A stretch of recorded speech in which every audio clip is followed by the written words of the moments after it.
NWA Cane Corso's podcast, where we talk all things dogs. Hey everybody, welcome back to another show on NWA Cane Corsos. I'm your host, Joe. We're back with a part 2 with our friend Alexander Gunton. Good to see you. Anything new in your world? Good to see you. No, I enjoyed the broadcast so much last time that I figured I'll come back, and thanks for inviting me. And I wanted to go over in today's broadcast, if you don't mind. We talked about last time how the coefficient of inbreeding can be used to make judicious decisions in breeding to prevent inbreeding too far, yet maintain desirable traits. So the question becomes, well, okay, we understand it conceptually. Can you show us examples of that step by step by step? And can you explain exactly what you meant with your own planned breedings, which I'm going to show what I'm going to do to create a line of dogs? And I'm going to explain what other people did, because what better way to show this system than to show it by examples of other people who have done it in the past and are doing it today. So I wanted to create a part 2 to the earlier video where we're going to do this conversation as a kind of a educational multi-step process. The first step of the process is I'm going to show people how to read a pedigree, because a lot of people think they know how to read a pedigree, but actually they don't know how to read a pedigree, and they think they know how to read a pedigree, but they really don't. So the first thing is, before you're talking about line breeding of dogs, you have to say, well, why am I choosing these specific dogs? Like, I'm line breeding in a specific dog or dogs, let's say multiple dogs, but why these dogs? Why not some other dogs? Because even if you do line breeding, let's say we're going to talk about 3-3 line breeding, 3-4, 2-3, these terms will become familiar to the viewer as they watch the video. You're no good if the individual dogs in front of you are crap. In other words, you could have a dog which represents a 2-3 line breeding, which is a pretty powerful line breeding. For those who don't know, 2-3 means uncle to half niece. 3-2 means the opposite, aunt to half nephew, not full nephew, half nephew. So 3-2 and 2-3 are two sides of the same coin. The number on the left is the male, the number on the right is the female.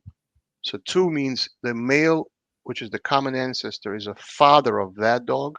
2 is on the left, that's the male. 3 is the female part of the pedigree. So he's a grandfather of the female, but a father of the male. If the numbers are reversed, let me see my camera. Okay. If the numbers are reversed, if 3 is on the left, that means he's a grandfather of the male, but a father of the female. So you have to understand what 2-3 means, or 3-2. In other words, it's the same mathematical equation, but you must understand, well, what does that mean? What does 3-4 mean versus 4-3? So 3-4 means he's a grandfather of the male, but a great grandfather of the female.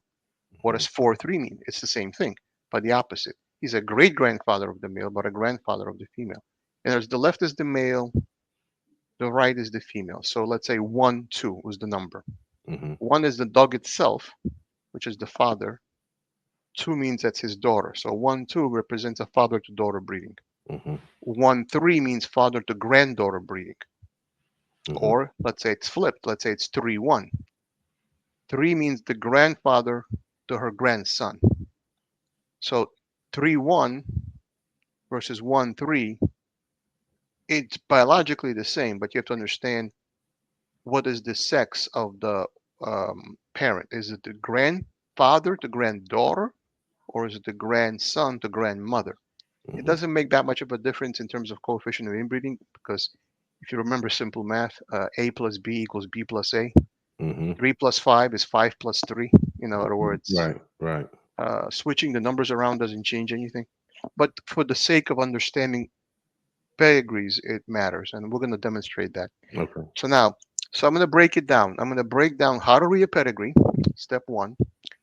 I'm going to show the arithmetic of how to calculate it to understand what you're looking at. I'm going to actually show the arithmetic. And then I'm going to show examples And then I'm going to show how I'm planning a breeding on my own to show what I'm going to do. So Hmm. that will be the sequence that we're going to cover. Okay, sounds good. Sounds good? Right, right. All right. So the first thing we got to do, let me see how I can share the screen. Share the screen. How do I share a specific page? Let me see. Present Present, yeah. slides. Okay. Your computer. Let me see if I do it right. One second. Present. So basically, Share what we're going to screen. do is a pedigree analysis, right? Yeah. First, we're going to show pedigree analysis of certain dogs. We're going to just show them one by one Okay, to understand what they mean, and then we're going to show it. I'm going to show a couple of pedigrees first, and then we're going to explain them one by one. Okay. okay.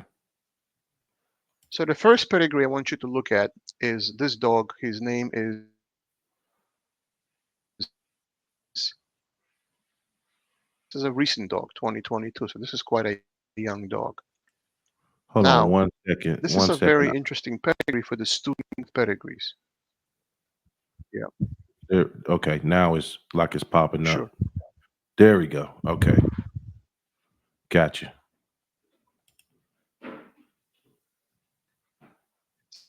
It's working, Now, yeah, now, or yeah. I there's a think your glitch. internet was right. Yeah, it was glitching a little bit, but I think we're back there now. So Can you see it? Or because I'm not I sure. can see it. Yeah, I can see it. Yes, sir. You can see it? Okay. Yes, sir. So notice obviously this is a working male. Okay, okay. I wasn't sure. Now, notice the pedigree. This is a very interesting pedigree for the student of pedigrees. So notice it says uh, 4,5-4,5 on this dog, Gwen Mhm. Grafenthal, Schutzen 3. Now, before 2012, it was called Schutzen 3. After 2012, it was called IPO. And then after it was called IPO, it was called IGP. So just so you know what Schutzen 3 means, okay? Right. Now, notice an interesting phenomenon. I want you to pay attention. Notice the Wright's coefficient of inbreeding is 0.83%. Hmm. But notice the Hardyman's coefficient of inbreeding is much higher at 7.03%. Notice this pattern repeats itself several times. Notice the right number, 0.42%, which is hardly anything. But notice Hardyman's number is 5.47%, and so forth and so on. Notice that these are very small numbers, not even 1%. And these are much bigger. And the question becomes, well, why is the Hardyman number so much bigger than the right number? Which number do I trust? And who's more accurate? Who's right? The answer is Hardyman is right, not right. And the reason for that is because in Wright's equation, which was written in 1922, we discussed them in the last video, he doesn't go back to that ancestor more than once. In other words, he's using ancestor pattern of back to a common ancestor. Once he draws a line to that ancestor, he doesn't draw that line more than once. So in other words, he counts that ancestor once. Hmm. Wright counts him, the dog in question. If you trace him several times, several paths to him, you count every time you have a path. Okay. In Wright's equation, you cross the common ancestor, which in this case is a great grandfather and a great great great grandfather. In other words, 4 generations back, he's a great grandfather, Hmm. but he's also a great grandfather. So in this dog, in his father, remember the number on the left is the father, Hmm. he's already a 4-5, meaning in that dog's father, this great grandfather is also a great grandfather. So he's a grandfather of the father and a great great grandfather of the mother. But in his Mm. mother, the same thing happened. So this is not inbreeding, this is line breeding. In other words, notice this dog is far back in the past. In other words, Right. he's both in the fourth and fifth generation twice on the male and the female. So Hmm. this was not by accident this pedigree happened. This was a lot of planning to make this pedigree happen. And what I wanted to say was is that people often ask is how much time it takes to develop a line and how much time it takes to develop a breed. Well, to develop a line, clearly this is line breeding, right? On multiple ancestors, not just one. Mm-hmm. This took 8 years, clearly, because 4 generations, that's 2 years of age each dog, times 4 generations. 4 times 2 is 8. This Yeah. is the fifth generation, so that's 10. This dog took 10 years to make this pedigree. So the line breeding in this generation numbers involved. That whoever had these dogs, which I'm going to go into them in a minute, this happened over the 10-year time period. So it takes 6 to 8 years, sometimes as much as 10 years to develop a line, and it takes about 20 years to develop a new breed until it breeds true. So in case anybody was wondering that, this demonstrates that. So this is something you inadvertently learn as a consequence of reading this pedigree. 5 generations. See that? Yes, Now, sir. one of the things I wanted to demonstrate is notice that these numbers are on the left, and notice this number is tabbed in below these numbers. Notice how these are directly the numbers. You see that? Yeah. Mm-hmm. Where over here you have a tab stop, like this is below that, right?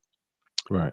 And the question is why? What does this mean versus like what does this 5 5 mean here when it's tabbed in like that versus this 5 5 here when it's not tabbed in? Like what is the difference in genetic influence between this 5 5, this looks like 1/2 to the fifth power twice, and this looks like 1/2 to the fifth power twice. Like what's the difference?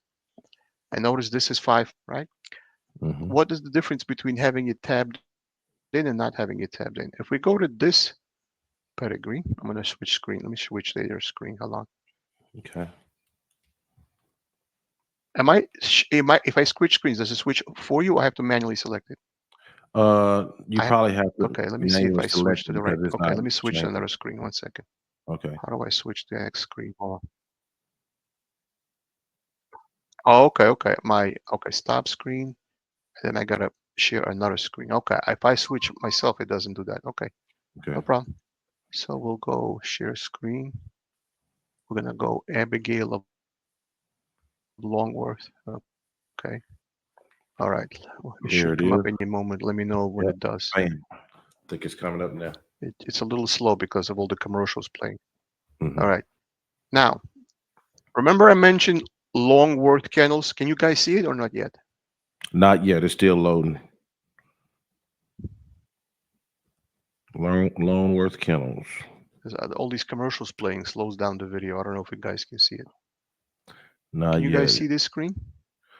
It's buffering. Now it showed up. Now it showed up. Okay, Yes, so sir. we got to be patient with it. Okay, Mm-hmm. you definitely can see it, right? Yep. I see line You can breeding see it. 5 generations. Yes, sir. Okay, okay. Perfect. Okay, so notice Mr. Longworth of the bracket formula. Mm-hmm. We discussed bracket formula last time. Yes. Um, and he had the Longworth kennel, which produced 90 champions in 10 years. Ram, I remember what Ram is Register of Merit. So notice this is a Merit. Ram dog, Ram, Register of Merit. Notice it's Mm-hmm. at SGR, Seeger, 1930. Register of Merit. This was a big champion. In other words, this was like the champion in 1937. Okay, Mm-hmm. which is a long time ago, but it is what it is. This is who the dog was. Now, so this pedigree is two powerful ancestors which made up this dog. Nix of Longworth, we'll click on that in a minute, and Pfeiffer von Bern. Now notice, forget about rights because he's not right. Focus on the Hartingman numbers. Those are correct. Okay. What the right coefficient really means is how many homogeneous allele pairs you have, not the actual coefficient of inbreeding. Because Okay. he crossed through that ancestor only once. He doesn't allow it crossing through that line twice. Mm-hmm. Also, Hardiman limits the pedigree to 5 generations and no more, and Wright has no limit on the number of generations in the past. Mm-hmm. So that is the difference between Hardiman and Wright. So just ignore this for a minute. It's the old calculation. It's not really valid, not really accurate. Hardiman is really the accurate number. Now, Notice that he says the coefficient of inbreeding is 9.96%, almost 10%. So this dog is a coefficient of inbreeding of 10%, which means he has a coefficient of relationship of almost 40%. That's a lot. Mm-hmm. Notice this dog is 6.45%. Now remember, first cousins is 6.25. These are not big numbers, but you remember your scale is half siblings is 12.5%. That's Right. the upper number that you want to be below. In other words, full siblings or parent to child, it'll be 25%. That's very dangerous, right? You don't want to be at that number. We're not doing inbreeding here. We're doing line breeding. And half Mm-hmm. siblings is 12.5%. That's inbreeding. That's not line breeding. So the Mm-hmm. first question is, where is the line between inbreeding and inbreeding? The line is anything below half siblings is line breeding, and anything half siblings or above is inbreeding. In other words, where do you draw the line in terms of the one and the other, right? In so first cousins, which would be 3.3, not 3.2, Mm-hmm. this would be 6.25%. But this is an aunt to this is an aunt to nephew mating. In other words, this dog's grandfather, the male dog, the male dog's grandfather, okay, the male dog's grandfather is the female dog's father. So this is an auntie to nephew mating and represents 9.96% COI. Mm-hmm. And we're going to get into that. Now, this dog, Pfeiffer von Bern, is 6.25%. So this is a line breeding and these two powerful dogs. In the first case, he uses 3.2, or the equivalent would be 2.3. The sire of the sire is the grandsire of the dam, and this is the opposite version. Let the grandsire of the sire be the sire of the dam. And it's the opposite way. Okay. Now, Mm-hmm. if you click on this dog's photograph, if this site, oh, it doesn't have a photograph. This dog is from 1953, so they don't have a photograph. Okay. Okay. Mm-hmm. So I wish they did, but they don't. But what you will see, let's click on this dog, which is the common dog first. Okay. This dog, let's just wait for this to load. It's going to be a little slow. Yeah. So how do you see the effects of line breeding? Well, you look at it by actual examples. That's what I'm showing. Is it still showing the screen, Joe? It is. It's switched over It's now. probably slow, Yeah. right? Yeah. But I see the dog down. Champion Ninks of Longworth. Is it showing? It's Yes, showing. sir. Yeah. It's showing now. Yes, it is. Okay. Yeah. Mm-hmm. You see it? Yeah. Right. So this female, yeah, this female is the grandmother of the male and the mother of the female. So her grandson was bred to her daughter. Her grandson was bred to her daughter. That's what 3-2 means. Mm-hmm. So you're repeating her. Now, and then she herself is line bred. See, Mm-hmm. 4-4-5-5. So getting back to the question I posed earlier, let me go back a step. We just wait. This site is very slow. Yeah. Let me know when it comes up, Joe, because I don't know if the people can see or not yet. You're back to it. So yeah, we good. Let me know when it comes up. You good. It's a little, it's moving around a little bit. Right. It's buffering. Just give it a chance. Okay. Yeah. Pedigree database is a real slow site because of all the commercials on it. Mm-hmm. Yeah, it's kicking Okay, it around back. too. Okay, I'm gonna go Yeah. slowly, scroll slowly because otherwise it's gonna confuse us. Okay. Now, Okay. so what are we saying in this pedigree? Notice we have 3-2, then we have a tab stop 4-3, and below that we have a tab stop. It's kicking around, but is it stable now, or is it still jerking around? You're good. It's buffering. I'm gonna let it. I'm gonna leave it. I'm not gonna touch it with my mouse in order for it to stabilize. Okay. Let me know when it stabilizes. It's stabilized. I think we Is have it a lag. stabilized? Yes, sir. I think we have a lag. I can hear you, but I think you get my message a little A little late. bit of a lag. All right. Uh-huh. Yeah. Okay. Is the video stabilized or not yet? It's stabilized. We're good to go. Did the video stabilize? Okay, I'm gonna stop sharing in a second, not to have everybody frustrated with the video. But Okay. anyhow, so notice a couple of things. Notice this 3-2. Notice we have an indent 4-3, and then we have another indent 4-3. Right? You see that? Yeah. And then below that we have 5-4, 5-4, and then below that we have 5-4, 5-4. Everybody see that Hmm. or not yet? We see it. Please let me know if you can see it or not, because I'm not sure what people can see or not. We see it. You see I'm it? lagging. Okay. Hmm. So what is this? It's lagging, but you can see it though, right? Yes. Okay. So what does this mean? When you have for those of you who remember the old typewriters, the old IBM Selectrics, remember how you had to move and create tab stops when you were putting a piece of paper into the typewriter? Remember, you had to Mhm. pre-indent your tab stops. Remember those old Right. typewriters? Hmm. Anyhow, the tab stops below the 3-2 are the parents and grandparents of that female I just showed you. In other words, you're line breeding on her, but you can't help but also line breed on her parents and grandparents because they make up who she is. So it's an incidental line breeding. In other words, by choosing her, let me stop sharing for a second Okay. because otherwise it's gonna cause issues. Hold on. All right, did I stop sharing? Is it more clear now Yeah, yeah, I or can not see it yet? now. Yeah. I could everything's good. Okay. Now you All right. clearing up. So Yeah, I it was a think the lag computer's a going little. on. Yeah. Yeah, yeah, because the website has so many commercials. Mhm. It's like even my own machine is freezing. Forget about Oh, over a live okay. stream. So Yeah. yeah, let me explain it verbally because I think people will follow. So now, let's say I have. Let me make the camera right because I don't think people can see my hand. Okay, Hmm. okay. I'm getting used to where the camera is. Okay. Yeah. So let's say I have a 3-2 in the pedigree, right? Now, a dog has what? A dog like us has parents and grandparents, and their parents have parents and so forth, right? In other words, you have parents, they have parents, those dogs had parents. So every generation has its own parents, right?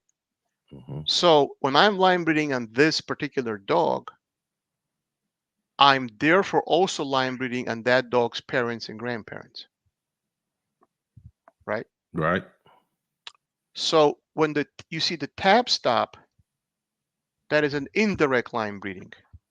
In other words, it's an indirect consequence of breeding on that particular dog. And by choosing that dog to line breed upon, I am therefore, whether I like it or not, because that's how biology works, I'm line breeding and its parents or grandparents. So when you see one tab stop in, those are the dog's parents. That's why you see it twice in the pedigree. Three. So if you have 3-4, in other words, the dog is 2-3, the parents would be 3-4. Where you have a 2, you have a 3, one generation back. Where you have a 3, you have a 4. You know, this 3 generations, one ancestor back is 4 generations back, Hmm. right? Right. Then the generation before that would be 5. In other words, you see both parents as if it's 2-3 on top for this dog, you will see that's 3-4 on her father and 3-4 on her mother. But on her mother, you will see her mother and her father, which are her grandparents, and on her father, you'll see it again. In other words, the first tab stop are her parents. The second tab stop in are her grandparents. So that when you see tab stops in the pedigree, those are the parents of the dog you're inbreeding upon. Now, when you don't see tab stops and you see the numbers right in line in the first column, those are by choice you're line breeding to those dogs, not indirectly as a consequence of them being parents of the dog you chose. In other words, if I see 5-5 right below 2-3, right below 4-5, whatever the numbers in the left hand column, then the breeder deliberately selected those dogs to be part of the line breeding formula. Hmm. When I see 5-5 in a tab stop, tabbed in, that dog is indirectly a 5-5 as a consequence of being a great grandparent of the dog involved on top. Mm. Now, Gotcha. Mm. so the effects of inbreeding are cumulative. Remember the equation sigma equals 1 half to the n times 1 plus FA? Yes. FA is the correction factor. In other words, if you remember that dog I showed you she was the 2-3 mother on one side and the grandmother on the other side, Mm-hmm. but she herself was a 4-4. So let's define all these words because people are getting numbers thrown at them and they're getting crazy with numbers. Let's explain it first. Okay. 2-2 is half siblings. 2-2 is half siblings. 3-3 is first cousins. 4-4 is second cousins. 5-5 is third cousins. So I'm going to repeat. 2-2 is half siblings. 3-3 is first cousins. Okay. 4-4 are second cousins. 5-5 are third cousins. Mm-hmm. Okay, so everybody good? Now, Yep. what are the other combinations people are going to see? People are going to see 2-3, that's uncle to niece. 3-2, aunt to nephew. That's the other combination. What other combinations are possible? 3-4, as opposed to 4-4 or 3-4. Now, what does that mean? It's not quite first cousins, but it's not quite second cousins. It's closer to being first cousins than 4-4 is, but it's not quite first cousins, which is 3-3. Okay. So, so when I throw these numbers at you, understand what these numbers are. Okay. Now, so the question becomes before us: how do you um, plan a breeding? And why did you see in the first dog? If you remember the first dog I showed you, he was 4-5, 4-5, and he was a couple of fives in a row, a couple of fives in a row on another dog, a couple of fives in a row on another dog. What was the breeder trying to accomplish? So let me share my screen and it'll become obvious once I share my screen. Let me just Okay. make sure I bring up the right uh, thing on my screen. Let me share my screen again and I'm going to explain it because uh, I'm explaining why the pedigree was done the way it was done. Okay, because you look at this pedigree, see all these numbers. I'm like, what the hell is going on Mhm. here? Yeah. And what did the person try to accomplish exactly? And what was the logic that that person was trying to do? So let me just share the screen. And thanks Oh, and thanks for breaking that down, Alexander. oh, of Yeah, course, of people are gonna course, appreciate that. of course, of course. So let me make sure. How do I add this document? Present. Entire screen. Yeah. I'm going to share entire screen. Okay. I don't know if that'll work better. Here we go. Does it Bam. share right? I Yeah, I got think it. Yes, that'll be sir. better. Okay. Uh-huh. Does everybody see this little equation thing on the bottom or not yet? I don't know if Yes, you sir. can. Or We all can see it. Yes, you sir. can see it? Okay. Mhm. Notice what I wrote. I wrote 1/2 squared plus 1/2 squared equals 1/4 plus 1/4, which is 2/4, which is 1/2, which is 50%, which is half siblings. All right, so far so good. Now we're gonna write the traditional ones out that people can follow easily. 1/2 cubed plus 1/2. I'm gonna explain this to you so you can follow what the breeder tried to do, Okay. which is 1/8. Well, I'm not gonna write it. Plus 1/8, which equals 2/8, which equals 1/4, which equals 25%, which is half first cousins. Everybody see what I just wrote here? I Yes. think I need. I think I need. I think I need a break here.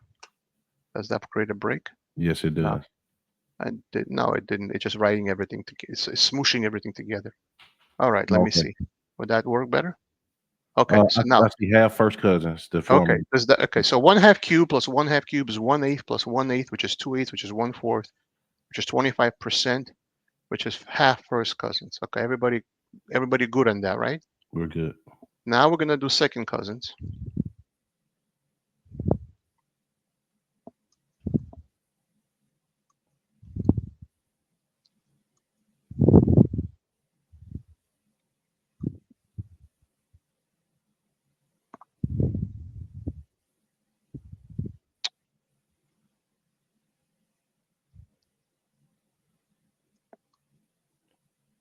The only way to follow math is actually to write it out, because Yeah. people can't follow it just verbally because Mhm. it's hard. Yeah.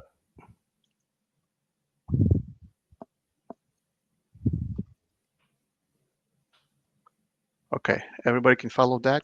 Hmm. 1/2 to the fourth plus 1/2 to the fourth is 1/16 plus 1/16, which is 2/16, which is 1/8. If you convert 1/8 into a percent, it's 12.5%. If anybody is having a little trouble keeping up, put the video on pause, punch it into a calculator, and then put the video back to play. Okay. If you Hmm. need a little help by using a calculator, that's fine. Right. All right, everybody cool with that? Okay. Yep. Now we're going to do third cousins.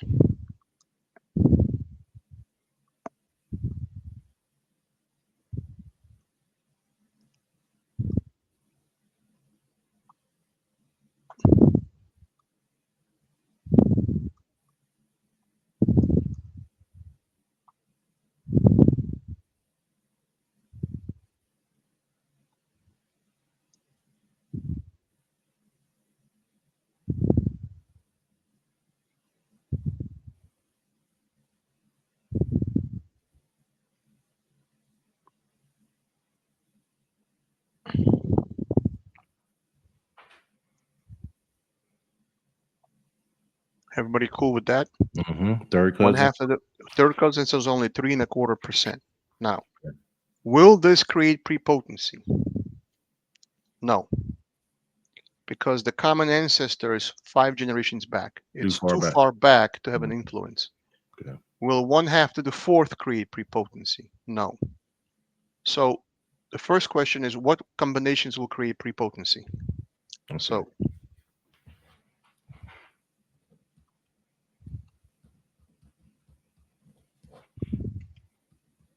now, for those who didn't watch the first video, prepotency means you have a lot of homogeneous genes Hmm. and you pass yourself no matter what you're bred to. In other words, let's say we're not, now for the sake of conversation, we're not using uh, the pedigree, we're using the pedigree based formula and numbers. We're not using the embarkvet.com numbers, Hmm. because those are genetic markers as done by a blood test or a cheek swab. They're Hmm. not pedigree based numbers. So those are much bigger numbers. So for the rest of this video, I'm only speaking in pedigree based numbers Hmm. by calculation, by formula, not testing a dog through genetic testing. Okay. Gotcha. Now, what is the difference? The difference is that in the German Shepherd, for example, the average coefficient of inbreeding using embark, not using this analysis. In other words, even if the two dogs are unrelated, but they're both German Shepherds, well, it's the same breed. So you're going to at least have a 20% coefficient of inbreeding using embark. And the dogs could be unrelated. But because the same foundation dogs are common to all German Shepherds when the breed was founded, they're going to be related because you're breeding German Shepherds. Hmm. So the number in embark will be between 20% and 40%. Even if you take the Swiss Shepherd, the Berger Blanc, which is the French word for the Swiss Shepherd or the White Shepherd. The White Shepherd has been a disallowed color in the German Shepherds for quite some time now. So they created another breed called the Berger Blanc because Switzerland is bordered by Italy and France. So you have what's called Swiss German because their German is not harsh and guttural like Germany and Austria Austria. They have the Romance languages softened the German. So you have the Swiss German. So they're giving it a French name, even though it's a Swiss dog. It's a Swiss dog because you have the Swiss mountains Hmm. all around Switzerland. So it borders Austria, where they speak, ja, jawohl, Herr Kommandant. They speak actual German. And then they have France, which, for how French sounds, and Italian, come ti chiama, very soft Italian. Hmm. Hmm. Very different sounding language, right? So, Yeah. so you have two soft languages with a very guttural language, and Swiss German kind of, they softened it. So Hmm. the White Shepherd is called the Berger Blanc, the Swiss Shepherd. And even if you breed a German Shepherd to a Swiss Shepherd, still 20% coefficient of inbreeding. Really? Mm. Nothing you can do. Or let's say you have a breed which has a very small gene pool, like the Cumberland Spaniel. you're going to get 36 to 40% every time Mm-hmm. because it's a very small gene pool. Let's say you breed a modern breed, which is called the XL Bully, which is the Staffordshire Terrier and the American Bulldog mixed together in the 90s, and they created something called the XL Bully. And there are a lot of, they're not pit bulls, they're a different breed. Now, since the breed is only from the 90s, it's not a long time, you can have a high coefficient of inbreeding because they're trying to solidify the breed to make the traits repeatable. So you can have a lot of dogs with 36 to 40% coefficient of inbreeding Mm-hmm. because it's a new breed. Right. A very old breed like the German Shepherd, which has been around by 120 years, you're going to have 20% as your minimum using embark. So, and a small breed with a small gene pool like the Sussex Spaniel or the Cumberland Spaniel Mm-hmm. or the French uh, Griffon, very small breed with a very small gene pool. They're going to have a 36 to 40% coefficient of inbreeding using embark. Mm-hmm. So understand this. The numbers I'm giving you are not embarkvet.com numbers. They're Right. not. Mm-hmm. I'm purely giving you mathematical analysis using Hardingman's numbers, Mm-hmm. not embark numbers. So there's no relationship in the numbers I'm giving you between the mathematical numbers, which I'm giving you how to plan a breeding, Mm-hmm. versus embark numbers, which are showing what the actual numbers are in that Right. particular dog. And the average of the litter will be the pedigree number. Right. But any given dog may not be that number. Mm-hmm. I just want the audience to be super clear when I'm saying 6.25% and their dog measures 20% or 30%. They're like, what is this guy talking about? He doesn't know what he's talking about. Mm-hmm.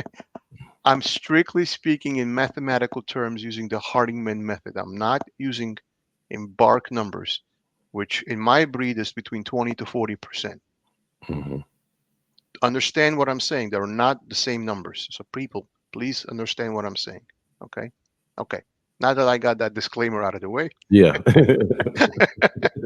let me Yeah. go back. Let me go Hey, back. you Now, got to make it clear. You got to you make got it to be clear. very clear when you're dealing with Mm-hmm. numbers because people are Mm-hmm. going to say, what is this guy talking about? This guy doesn't Right. make sense. Mm-hmm. So I got to be very clear what numbers I'm talking about. Okay. Right. So we're going to talk about prepotent and non-prepotent combinations. So 2-2 half siblings. So this is inbreeding. This is not line breeding. Mm-hmm. Highly prepotent. In other words, if you have an outcome from a half sibling mating, you're definitely passing that common male 100% of the time. So the outcome of this inbreeding, when mated to a female with a low, in other words, let's say you have a dog with a 40, again, using embark, not using pedigree, but using embark. Let's say you have a dog with a 40% coefficient of inbreeding, Mm-hmm. and you have a female in your stable, as they say, with a 3.6 coefficient of inbreeding, let's say. Is that a female that you want or don't want in the breeding program? It's a female you definitely want Mm-hmm. because that highly inbred male will use that female as a vessel for his characteristics. Mm-hmm. In other words, a female which is a low coefficient of inbreeding is like gold when you're trying to pass a prepotent male through her. But if she has a high coefficient herself on her ancestors and her family tree, and he's a high coefficient from his family tree, now you got two fighting sets of genes because she's prepotent and he's prepotent. And now you might get what's called a nick when you get two inbred lines crossing each other. With respect to each other, they are now crossed. But that might cause a nick, which is favorable, or it might not cause a nick. So if you want to pass a specific line, and you really want to, create a prepotent male. There's a couple of ways of doing that. I'll explain that. Mm-hmm. And mate him to a lightly or unopen pedigree female of good type and good character. I'm not saying she should be a crappy dog. I'm saying Right. she doesn't have inbreeding in her. Mm-hmm. And she becomes a vessel for his characteristics. So a female with a low inbreeding coefficient, when bred to a highly inbred male, is pure gold. You're creating a mechanism to pass him through her. Okay. But if she has a lot of inbreeding in herself, her genes of her ancestors and his genes of his ancestors, provided they're not the same, they're doing this. Mm-hmm. And you're not getting characteristics of either set of dogs, Right. which was your goal. So Right. now, so let's keep going. So half sibling inbreeding is highly prepotent at a 50% coefficient of relationship. 2, 3, half uncle to niece, or the flip, 3, 2, half um, nephew to aunt is a 37.5% COR, also highly prepotent. Mm-hmm. Okay. What's also prepotent? 3, 3, half first cousins. Now, why do I say half and not full? Because to be first cousins fully, you have to have um, both grandparents out of four be the same, not one grandparent out of four be the same. So let me show that. You can still see my screen, right? Or I not? can. I Okay. can see it. I'm going to minimize this screen for a second, and I'm going to bring up my own dogs, and I'm going to show how that works in a practical case, okay? Can everybody Mm-hmm. see my website and my screen? Oh yeah, we can see it. Okay, all right. Let me bring up let me bring up the way this works in the practical example so people can follow it. So I'm going to Nice click male. website, Alexander. Say one more time. Nice website. Oh, thank you. Thank you. All right. So now look at this dog, Yukon Van Perot. All right, now I'm line breeding on him. So the first thing you have to understand is, well, before we talk about 3-3, let's go back a step. And why are we choosing this dog? So he was the three-time Bundesprogen competitor. In other words, the German Shepherd National Championship. He was an Schutzen 3 dog and FH2. FH is a tracking title. So FH1 is like 1200 steps and the track is age 1 hour. FH2 is like, I think it's 1800 steps if I remember right, meaning that the track is age 3 hours before the dog comes out. And then he has to find the scent of who walked that scent, footstep Mm. by footstep. His show score is SG, zero good, and he received a KKL1, Core Class 1. Now, what does all that mean? So let's break that down really quick because um, it's worth. When you're reading a pedigree, you want to understand all these words. So first, I'm going to bring up what's called a breed survey. Can everybody see this? I hope this picture comes up right. Hold on. If it doesn't, I'm going to bring it up with a different tool. Okay. Can everybody see this picture or no? Oh yeah, we can see Breed, it. Yeah, this is everybody showing sees it? really good. Yes, sir. Okay, okay, okay. Because sometimes I'm not sure if this thing is locking up or not. All right, so the breed survey means KKL1 is strongly recommended for breeding. KKL2 is recommended for breeding. Now they don't do 1 and 2 anymore. They just do KKL. So a Mm-hmm. dog below KKL is rated SG, sehr good. In other words, very good in German. But Mm-hmm. that's like a C. KKL2 is like a B, and KKL1 is like an A. So a dog which is KKL1 is like, A, yeah, this dog is definitely going to make an improvement in the breed. Mm-hmm. KKL2, yeah, he's a good dog. You should breed to him. SG is like, he Mm-hmm. might be a good dog to breed to. Kind of like that. Okay. All right. So the rating changed between 2012. After that, they just do KKL1 now. They don't do 1 and 2. So the first thing is, what is the breed survey? That was done by a Kormeister, and that's what that means. Okay. Mm-hmm. The next thing to understand in a dog, because it's important to understand some of these titles, is the health titles of a dog. All right. Now, there's three systems: the OFA system, the SV system. SV stands for the Vrisch Schäferhund, or the German Shepherd Felix Society, Mm-hmm. and the FCI system. The FCI stands for the Federic Clone International. What the FCI is that in America you have the AKC, Mm-hmm. in England you have the UKC, in Russia you have the RFK, in the in the in Holland you have the NHTSB. So every AKC of the world, in other words, every organization that registers dogs, of every country, then trees up to the FCI, which is the master organization of all the other organizations below it. In other words, the FCI is the European boss over the other registries of each respective countries.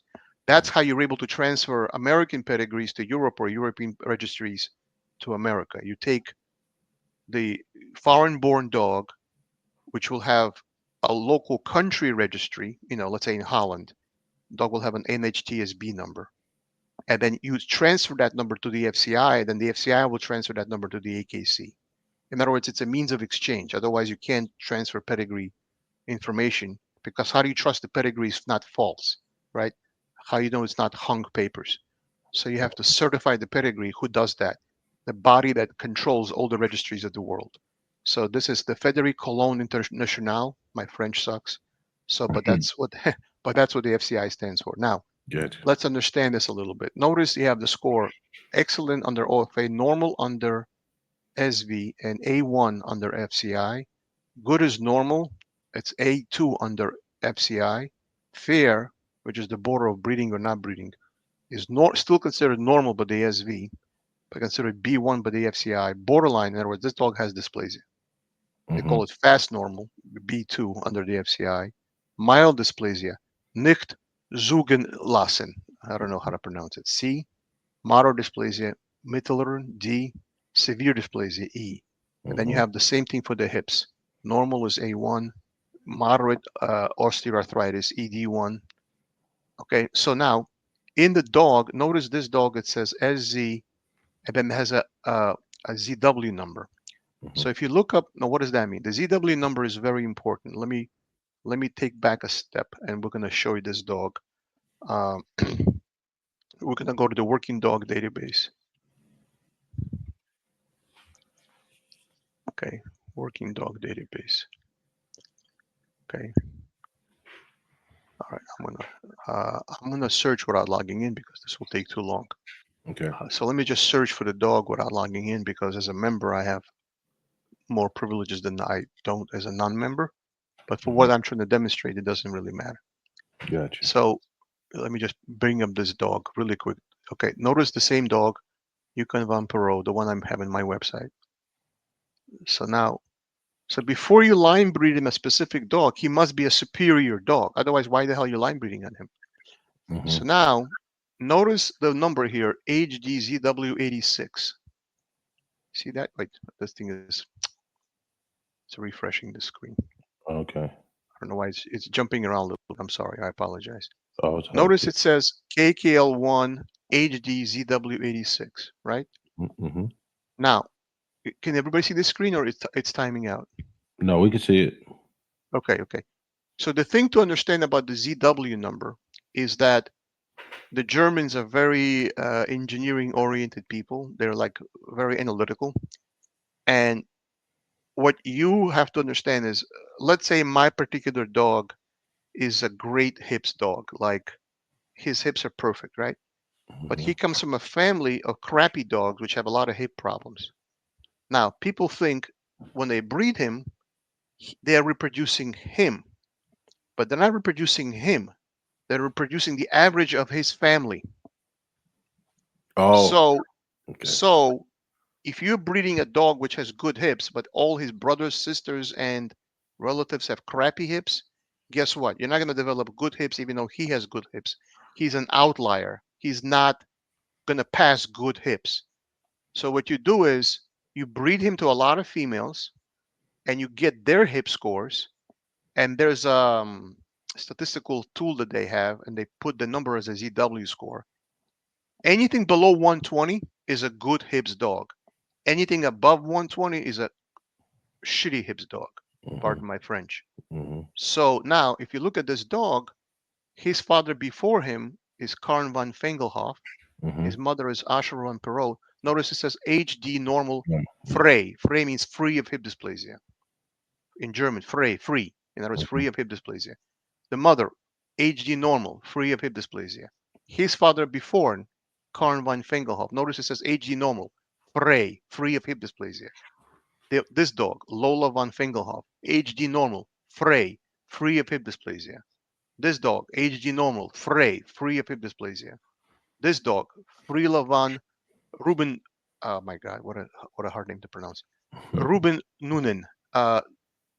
Free of hip dysplasia. Go back. These are the great grandparents.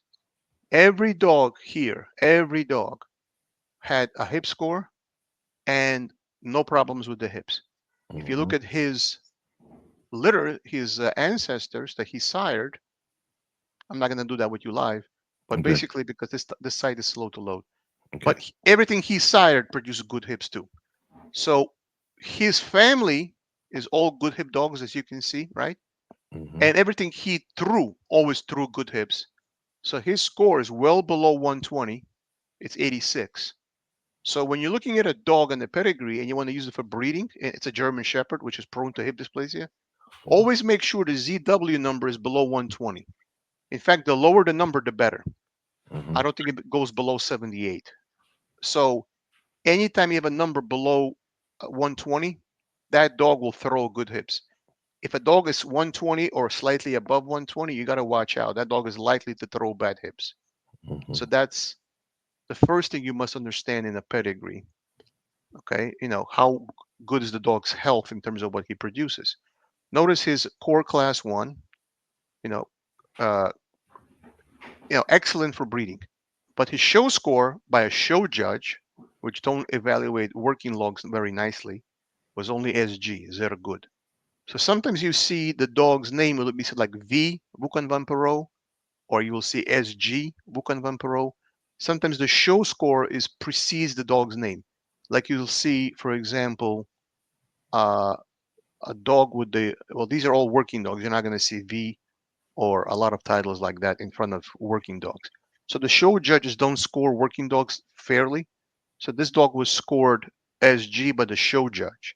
But Mhm. the working judge, the Kormeister, scores him at KKL1.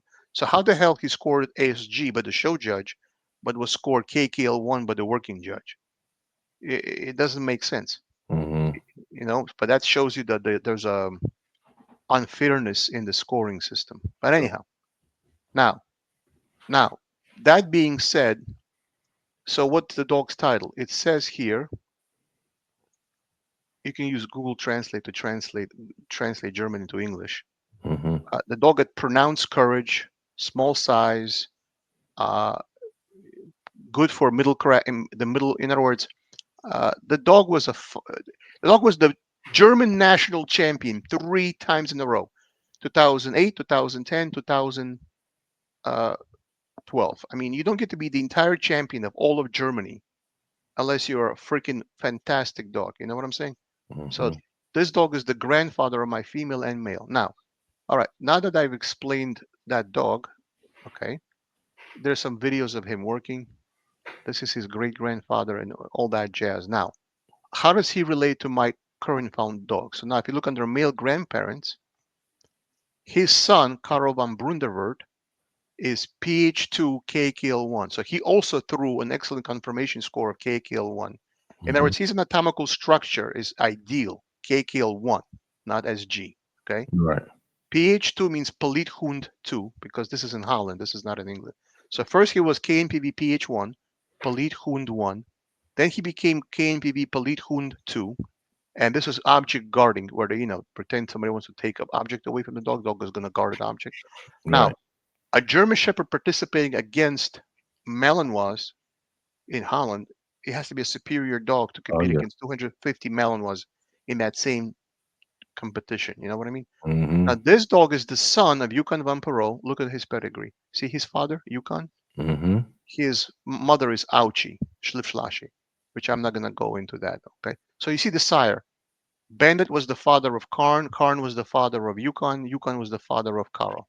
We see Mhm. that male line because line breeding is done on the male line, so I'm not focusing on the female. And now, so if you look at my female dog Bailey, notice her father is Karl. Oh yeah. His Okay. father before him is Yukon, right? So what is Mhm. Yukon with respect to Bailey? 3 generations back, right? One, Right. two, three, right? Mhm. Okay, we got that relationship. Yukon is 3 generations. So he's her grandfather, right? Mhm. Three, three. Everybody follow that line, right? Yes, sir. Now we're gonna go to my old dog Jake, which passed away, unfortunately. Sorry about that. Yeah, yeah. That was a good dog. I have his OFA numbers. All my dogs are certified in terms of, Oh I yeah, don't mess around. Now, nice. notice Jake, his father was Born von Volsfried, whose he's the son of Yukon von Perot. So through a different male born, he has the same grandfather as Bailey. That means Born and Caro are half brothers. They share the same father but different moms. In other words, if I click on Born von Volsfried, the father of Jake, his mom is Frenzy van Roerhem, the female 2008 Bundesprogen champion. Mm-hmm. Okay, his father is Yukon, so that makes Born the son of Yukon and Caro the son of Yukon. Different moms. Notice different moms. Half Mm-hmm. brothers, right? Right. Right. Now, what does that make their kids? Well, Lucy is the female puppy I kept out of Jake and Bailey. So notice the pedigree here. Notice that through Jake, he goes to Born, which goes to Yukon. So Yukon is Mm-hmm. his her great grandfather. It was Jake's Right. grandfather, right? Mm-hmm. Now through Bailey, the mother, through Carl also goes back to Yukon. So you see, Yukon is twice. He is here. So he's the father of Carl, which is the father of Bailey, which is the mother of Lucy. And Mm-hmm. Jake is also the grandson, but through a different. So in other words, Born and Carl are half brothers. See, Born and Carl are half brothers. Their kids, which is Jake and Bailey, are therefore half first cousins. Mm. That's what I mean by half. Yeah. Notice Going back Yukon to what? is Yeah. you're going to Yukon only. You're not going to another grandparent. So Yukon is the father of Carl, who's the father of Bailey, and Yukon is the father of Born, which is the father of Jake. So notice that Lucy, if I breed her, will be prepotent. Why? She'll have Yukon twice through her parents. Now, so that's how that lines up. Now, if you look at this dog, I'm not going to be very brief. I don't want to advertise my dogs. I'm just explaining. Okay. If you look at Una van Voltenhoven, very hard to pronounce. I contact Rick Warburgen in Holland. This is him at 10 months. This is him as a puppy, basically. Mm, nice. And this dog is the fourth generation of, now notice, Karel van Brandenburg. Remember Bailey's father? Yeah. Karel is the Bailey's father. He is the grandfather of Roche van Voltenhoven. And Mm-hmm. Roche van Voltenhoven is the father of uh, you, uh, um, Uno. So Uno is four generations back on Caro, but Lucy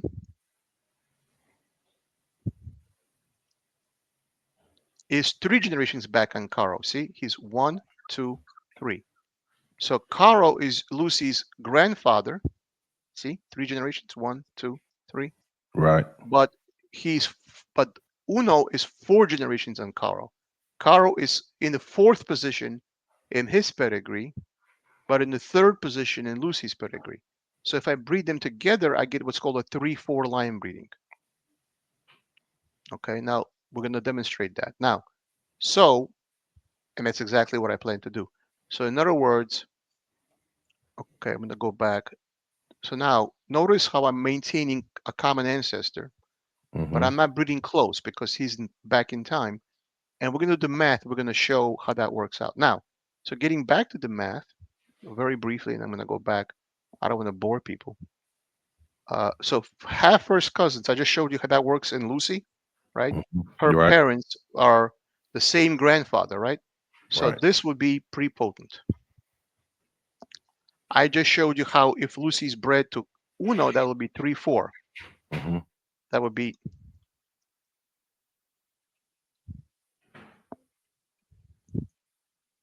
not prepotent, too far back.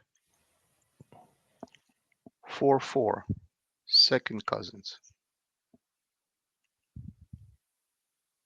Oh, this is putting everything on one line. I didn't realize it was doing all that.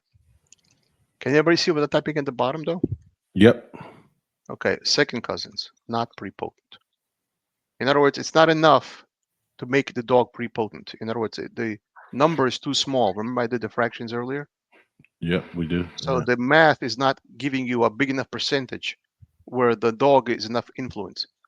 Third cousins, not prepotent. Now, so the question becomes, okay, so we know what's prepotent. In other words, this is how tight the line breeding or inbreeding is. There's tight inbreeding and line breeding, and there's not tight. So this is non-tight. This above is tight. People mean what is tight and not tight. This is mathematically what is tight and not tight.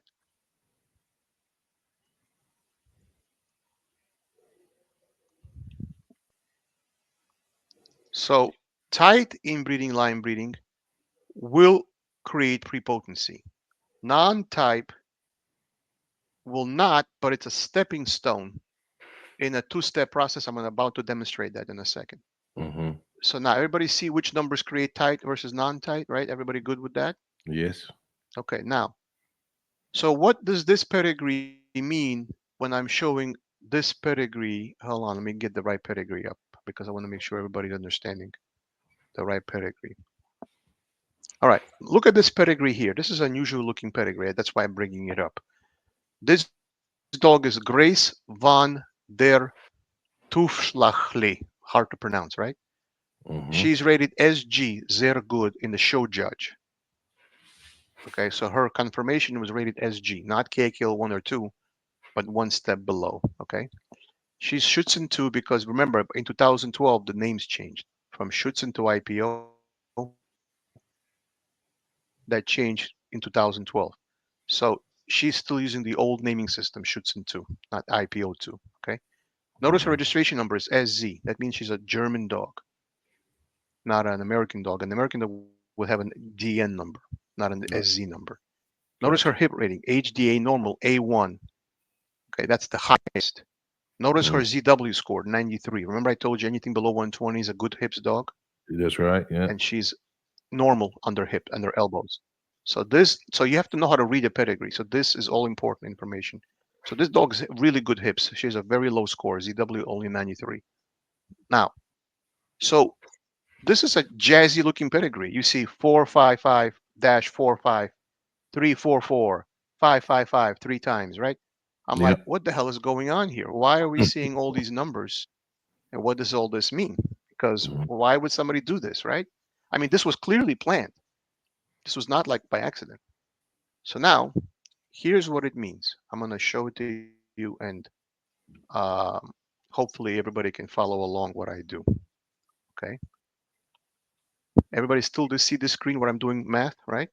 Oh yeah, we can So I'm see going it. to do double first cousins. Everybody see double first cousins? Mm-hmm. Okay.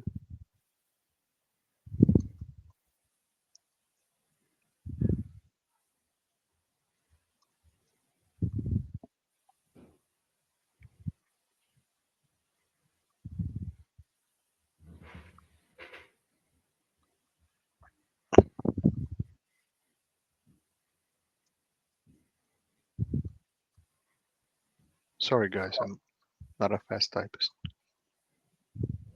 Take your time.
All right.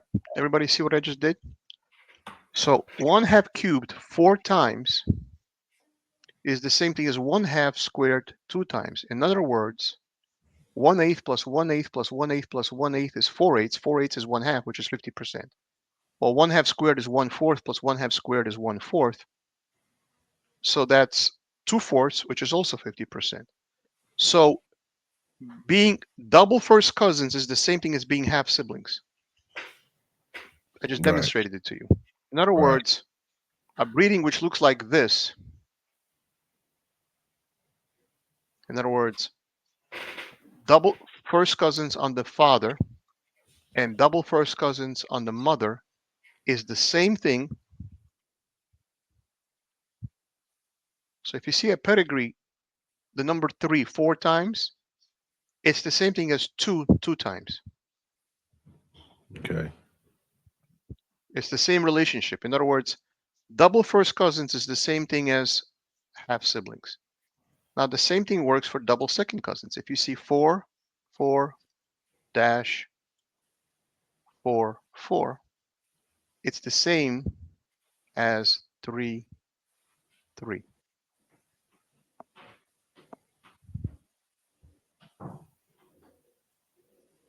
Does everybody see that? Yep. Sure do. Double second cousins is the same thing. Double second cousins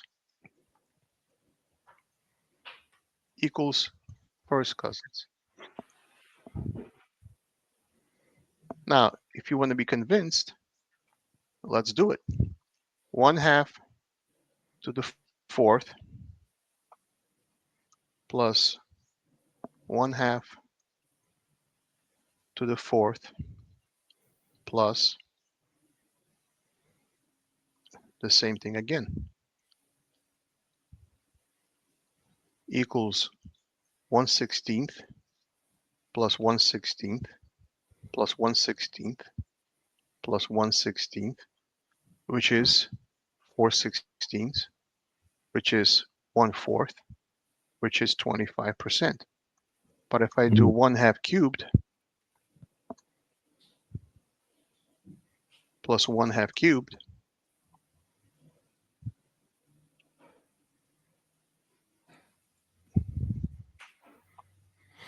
equals 1/8 plus 1/8,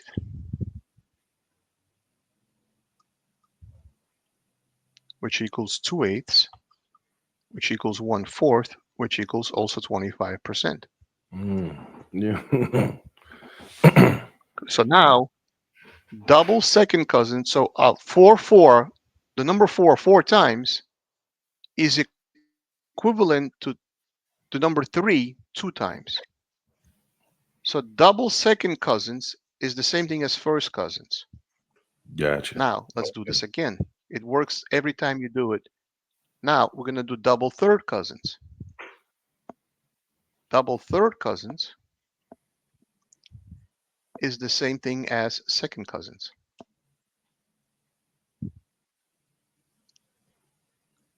I'm not going to do it. I'm going to invite the viewer to do it themselves. I showed them how to do it. But Okay. basically, it's 1/2 to the 5th plus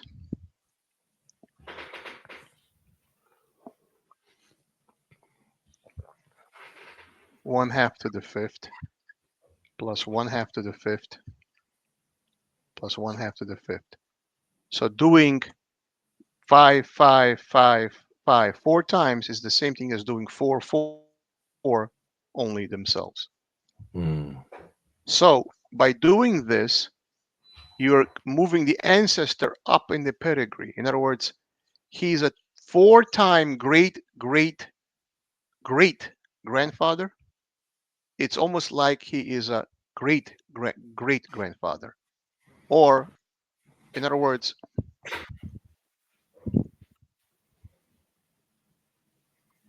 so if I do 3 3 3 3, that's the same grandfather 4 times, right?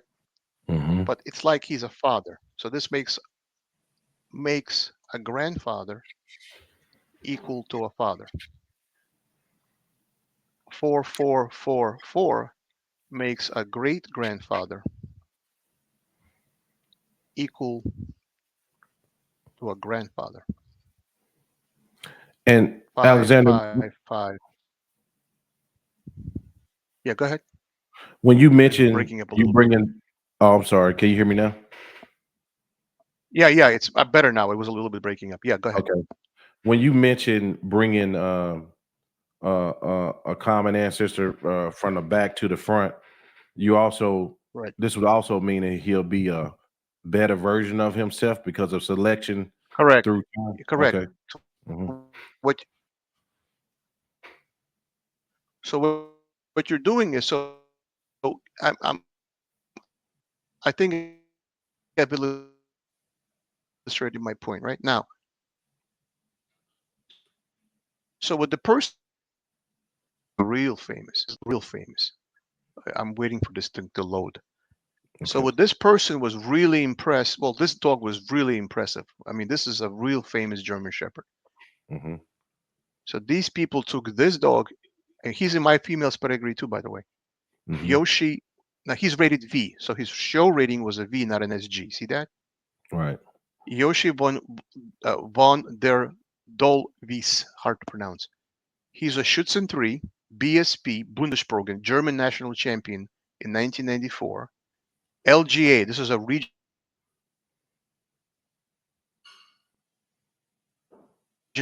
champion core class 1. Anatomical structure was right on the money, and this he was born in 1991. So this dog is gone a long time now.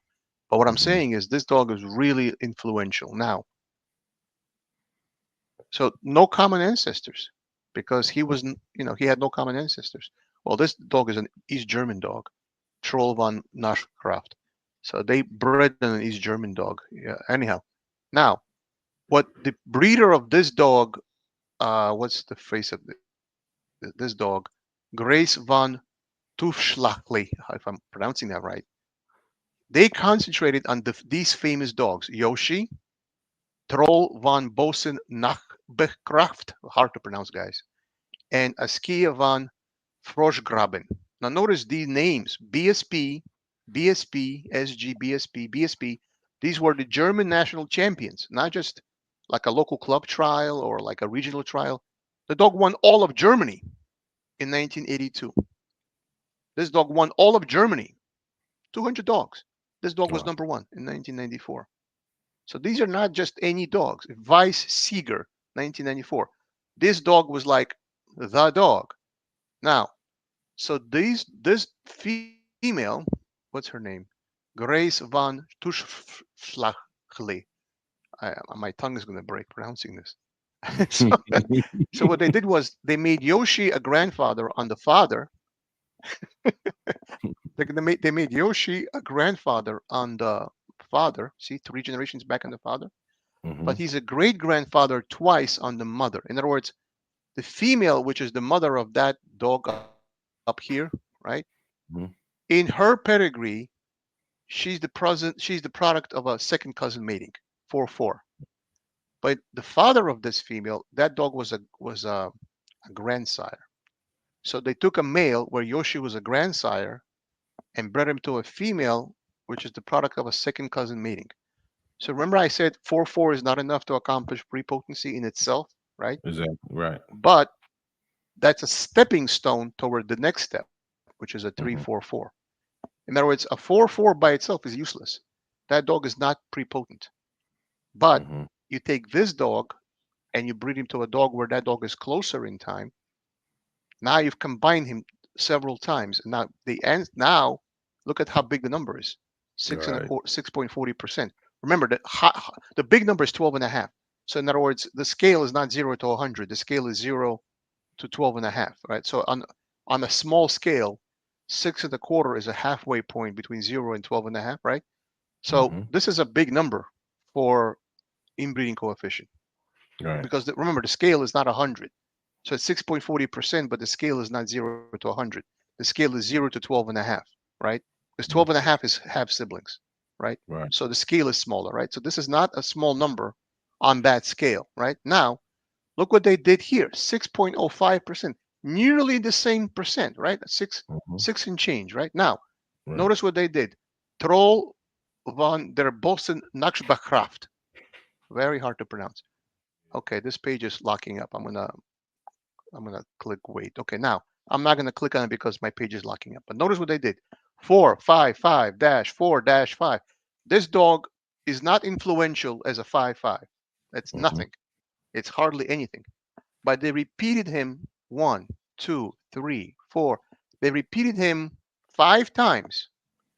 And because they took a great grandfather and a great great grandfather, but they repeated him so many times, they made him influential and they increased. In other words, they took his genes and they repeated them until you accumulate him to the point where now he is influential, even though he's far back in the pedigree. In Mm. other words, in other words, by himself, 5 generations back, his influence would be small. But by accumulating his blood so many times, his influence becomes quite big. And the same thing with this dog. Remember, I told you 4-5s is the same thing as 2-4s? Right. Remember? Mm-hmm. Well, this is nearly 4-5s. This is 3-5s. So even though he's a great, great, great grandfather, it's almost like he's a great, great grandfather. In other words, it's almost, even though he's 5 generations back, it's almost like he's 4 generations back. So this process, guys, I'm going to go back to video so you can see me. Stop sharing. So this process, guys, there's 3 ways of inbreeding and line breeding. 3 ways. Let me explain. The first way is inbreeding directly. It's Mm-hmm. a quick, but it's risky. What's your goal in inbreeding a dog? You're trying to concentrate his traits. You're trying to make the dog which comes out be as much of a clone, not quite a clone, but as much of a clone of the dog you're inbreeding upon. In other words, if I breed father to daughter, she's 75% him, right? Mm-hmm. Now, do I have a lot of homogeneous genes? Hell yeah, that's the closest you can get, pretty much parent to child, right? Right. Now, are there a lot of other dogs? No, the mother is reduced to being 25% if the father is 75%, right? So you've Right. cut down the blood of the mother, but you've increased the blood of the father. Let's say you do grandfather to granddaughter. This is inbreeding, not line breeding. Okay. He as a father is 50%. He as a grandfather is 12.5%. 50% plus 12.5% is 62.5%. Mm-hmm. A lot, right? A lot. Now, will the dog be prepotent? Yes. Will the dog possibly have a lot of diseases? Yes. So you're trying to strike a balance between creating a dog which is prepotent so he can pass himself, but you're trying to avoid disease. That's very hard to do. So when you're creating a breed, remember, we're not creating a breed anymore. The breed already exists. Mm-hmm. So if I was creating a breed, I would inbreed because I have to create a breed. But we're not trying to create a breed. The German Shepherd already exists. The Cane Corso already exists.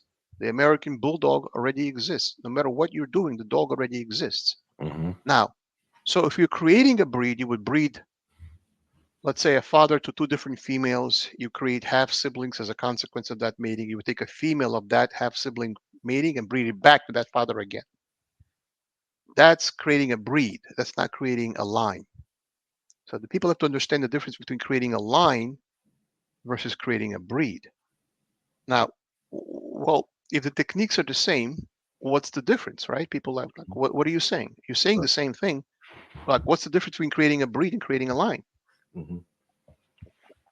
So let me explain, because people have to understand how a breed is created versus a mix, and how would you create a line? Okay. So and then I'm going to go back to the 3 methods. Let me just take a side step here, and I'm going to go back to the 3 methods. So let's say I'm going to create a breed called the Golden Doodle. Now, I'm not a fan of the Golden Doodles. Yeah. Yeah. I Yeah. think those people are just unethical, because if you want poodle characteristics, just get a poodle. Mm-hmm. What are you trying to create? This yuppie designer breed? I mean, it's not a Mm-hmm. breed, it's a mix. Mm-hmm. But let's say we were creating a breed and we're going to be ethical about it, to really create a breed, not a mix. Okay. Mm-hmm. How would you do it? Or let's say, forget about Golden Doodle. let's say I want to mix the King Corso with a American Bulldog. I Mm-hmm. want to create a new breed. Call it some new name, whatever you would call it. Now, when I breed a King Corso to an American Bulldog, do I have a new breed? No, I have a mix, Mm-hmm. right? Now, so let's say I breed a male King Corso to a female American Bulldog. The puppies come out 50-50. If I breed a female mixed dog of the two mixes, and I breed American Bulldog to King Corso mix, and I breed again to an American Bulldog, now in that mating, I am 3/4 American Bulldog, but only 1/4 King Corso. I'm no longer an equal mix in the next generation, right? Or if I breed a half breed, in other words, half King Corso, half American Bulldog, and or a Rottweiler and a King Corso, whatever. In other words, forget about the breeds. I'm just explaining the concept here. Okay. Now, if I bred a King Corso to an American Bulldog, that first generation is uh 50-50 each dog. Mm-hmm. If I bred that female back to her father, which is a King Corso, I would have a King Corso. I would not have an American Bulldog because the genetics of the King Corso would dominate at 75%, right? Mm-hmm. So I can't do it that way, can I? Because if you're going to breed to one member of one breed or the other, I no longer am equally presenting both breeds in my outcome, right? Mm-hmm. So I can breed a King Corso American Bulldog mix back to the father because he's a King Corso. The puppies will become out 75% King Corso and Right. only 1/4 American Bulldog. So I can't create a breed that way, can I? Mm. Right? Yeah. So what would I do? I would create colony A and I would create colony B. Okay, let's say. And we can do this with the Golden Retriever and Poodle mix. We can do this with the King Corso and American Bulldog mix. You can take whatever you like. The concept is the same. So let's stick with what we just described, American Bulldog and King Corso. In colony A, I would take a King Corso male and I would breed him to two American Bulldog females. And I have half siblings where the King Corso male is the common ancestor, and I breed those half siblings together. Now, the puppies which come out are primarily King Corso. That's colony A. In colony B, I do the opposite. I take an American Bulldog male and I breed him to two King Corso females. Now I take those half siblings in colony B and I breed them together. Now those puppies are primarily American Bulldog. Mm-hmm. Then I take the puppies which are the result of the half sibling mating of colony A and the puppies of colony B. In the colony A, the Corso was the common father, two American Bulldog females. In colony B, the American Bulldog was the common father and the females were King Corsos, right? Mm-hmm. Now I create, and the half siblings in each colony would bred to each other initially. Then I take the outcome of colony A and colony B and then I breed them together. Mm-hmm. Now I'm maintaining 50-50 of both breeds in the fourth generation. Mm. Okay. That's how you start off a breed. Right. You have to create two separate colonies where the male of one breed is the common ancestor on this side, the male of the opposite breed, but the females of this partnership are the same breed as this dog. In other words, the females with the King Corso are American Bulldogs, Mm-hmm. and but the male is an American Bulldog. And the opposite, the King Corso is the male here, but the American Bulldog was bred to two King Corso females. Mm-hmm. So now I'm creating an equal percentage of both sides as I combine it. That's how I would create a breed. Once I have the second pass, then I would breed back to either the King Corso sire or the Bulldog sire, which is now a great grandfather by that point, Mm-hmm. and I would then accentuate which traits fit my program, whatever my criteria was. Gotcha. Now, so back breeding, which is what I'm describing, you create half siblings of two different colonies, of two different mixes, breed them to each other, then breed them colony A to colony B, then breed back to the common male of Mm-hmm. either side, whichever one you want to. Right. So this is called back breeding. Back breeding is breeding like a 5/8 dog. Father to his own daughter, that's a 5/8 dog. Then breeding to him again, that's a 7/8 dog. That's bag breeding. That's not line breeding. People confuse bag breeding with line breeding. I want to make that clear. Bag breeding is not line breeding. It's just bag breeding. Now, people also confuse inbreeding with line breeding. Half sibling mating is inbreeding. Mm-hmm. Father to daughter is inbreeding. Grandparent to grandchild is inbreeding because I'm breeding in the immediate family. Right. But I'm let me not ask you breeding. this, Alexander. Yeah, So, what is the closest form? What is the most potent form of the inbreeding? closest is 2-3 Two, three. brackets formula, uncle to Okay. niece. Okay. Because if you look at it mathematically, which I was trying to show, it's kind of boring to follow fractions. I hope people are not bored too much. I'm not trying to bore people, but I'm trying to explain it where the math jumps out at you. At least I hope it does. Mm-hmm. Look at it mathematically, right? Now, if I'm breeding half siblings, I'm at 50% common ancestor, right? He's a common father to two different females, right? Mm-hmm. Now, what's my coefficient of inbreeding? 12.5%. What's my coefficient of relationship? 50%. Quite high, right? Mm-hmm. But now I do 2-3 or 3-2. So this was 2-2 at the same generation, but 2-3. This dog is 2, but this dog is one spot lower. He's a 3. Now, by moving one dog a generation back, he's a grandson here or a granddaughter, and he's a son here. In other words, let's say the granddaughter is the female and the male is the son. So this is a son of that dog, and this is a granddaughter of that same dog. Mm-hmm. Now, this is not in this level, half siblings. This is one step below. Now, my coefficient of relationship goes from 50% to 37.5%. So I lowered my risk by 12.5%. 50% minus 37.5% is 12.5% less. Or if you're thinking in terms of COI, pedigree COI, not embark COI, Mm-hmm. for people to get that straight. Right. Now, so I went from half siblings, COI, not COR, Mm-hmm. from 12.5% to 9.63%. I dropped 3% in COI. In COR, coefficient of relationship, I went from 50% to 37.5%. I'm still maintaining prepotency because the percent is still high. 37.5% is pretty high, but Mm-hmm. I'm not at the danger zone of 50%. In other words, I'm striking a balance between inbreeding, which will definitely create prepotency, but has very high odds of creating disease. So I'm lowering the percentage, but still maintaining prepotency. Right. So the difference between a half sibling mating is that's 50%, but an uncle to niece or an aunt to nephew mating is 37.5%. I've dropped by 12.5%, but I'm still maintaining prepotency. Mm-hmm.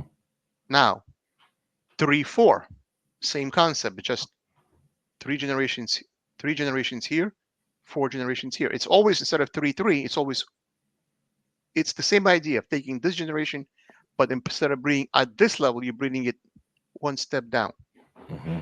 Now, again, 3-3 is first cousins. Okay. First cousins has a coefficient of inbreeding of 6.25%, has a coefficient of relationships of 25%, pretty high. But by making it 3-4, I'm below. In other words, if you go too low, you go to 12.5% coefficient of relationship or only a 3% coefficient of inbreeding. It's not going to create prepotency. The dog will not pass himself. Right.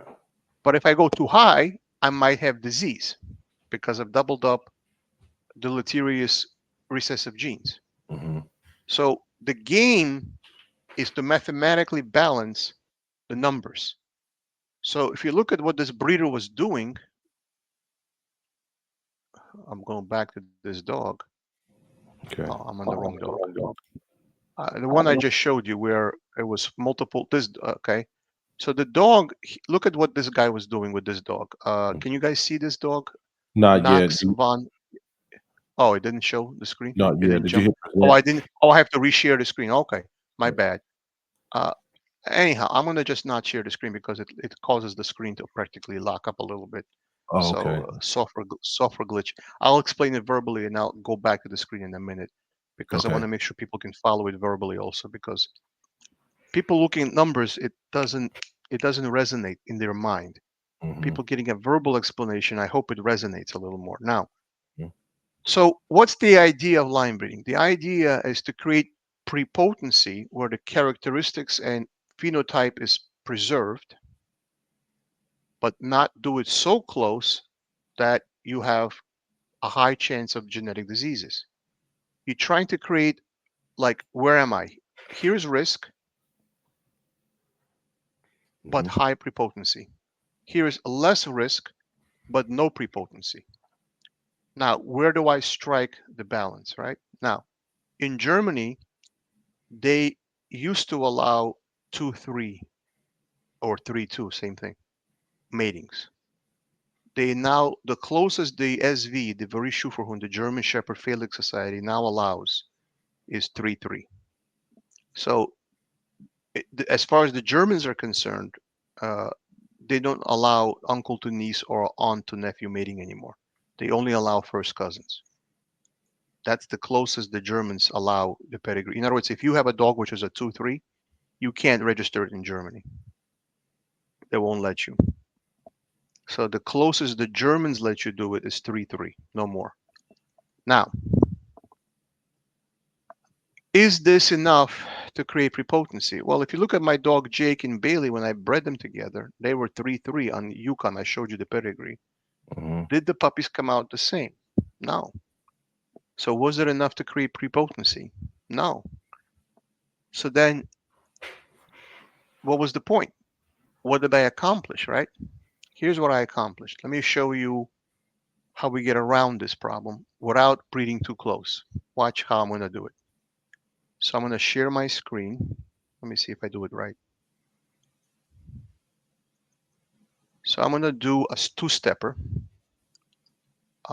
Select tab, window, entire screen. I'm going to do the entire screen Okay. so that it's easy for me to switch and you guys can follow. Can you guys see I or know. not yet? Yeah, I got it. I got Okay, it. you guys are good? Okay, now Yes, sir. I'm going to show you what I plan to do. Hopefully it comes out fine, okay? Mm-hmm. I'm going to copy and paste this name because it's hard to memorize the spelling. It's Dutch, so it's hard to. Right. Okay, now we're going to go to Pedigree database. And in the Pedigree database, who those who don't know, this is a good resource for you guys to use. It says mating outcome. You guys see that? Mating outcome? Mm-hmm. For those who haven't seen it before, I don't know if most people probably here have seen it before. So we're just going to wait for this to load. Just give it a second. It's very slow for some reason. I'm going to give it a second here. Okay. Very good. You guys see it or? Okay. So the sire will be Una van Voltahovi, and the female will be my dog Lucy van Gantahouse. This is a mating I have planned for November.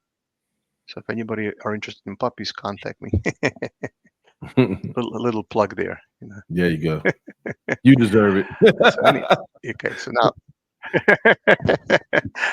now, so look what happens in this pedigree. Now, so this is what I want you to understand this outcome really well, because we're going to take this step as an intermediate step, and then we're going to take another step as a consequence. So look what happens.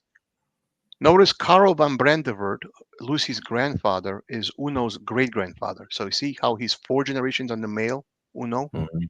Remember I showed you the picture before? Yeah. But it's her grandfather. Okay. So it's 4-3. So the inbreeding becomes 4.83%. Now, as an indirect consequence, because Karl is the common grandfather, his parents, Auchi and Yukon, become, the tab stop. See, this is the tab stop.